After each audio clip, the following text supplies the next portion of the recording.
আজকে আমার রান্নাবান্না দেখতে থাকুন ভিডিওটা। আজ আমার রান্নাবান্না শাক করেছি, পটল ভাজা, ভেন্ডি ভাজা। কারণ ভেন্ডিগুলো এই কটাই ছিল আর এগুলো শুকিয়ে যাচ্ছিলো, আর পটলগুলো বেশ গুঁড়ো হয়ে গেছিলো, বীজগুলো পেকে যাচ্ছিলো, তাই করে নিলাম। ঝিঙ্গে বেগুন দিয়ে একটা রেসিপি, মাছের ঝোল, কাঁচকলা, আলু আর ডাঁটা দিয়ে, ডাঁটা শাকের ডাঁটা।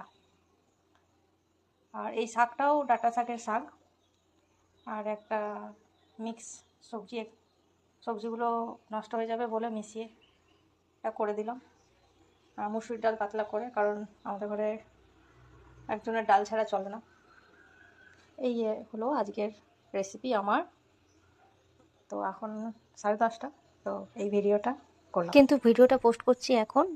কেমন লাগলো আমার আজকের রেসিপি অবশ্যই কমেন্ট করে জানাবেন কে কোথা থেকে দেখছেন। Thank you for watching. সকলে ভালো থাকবেন।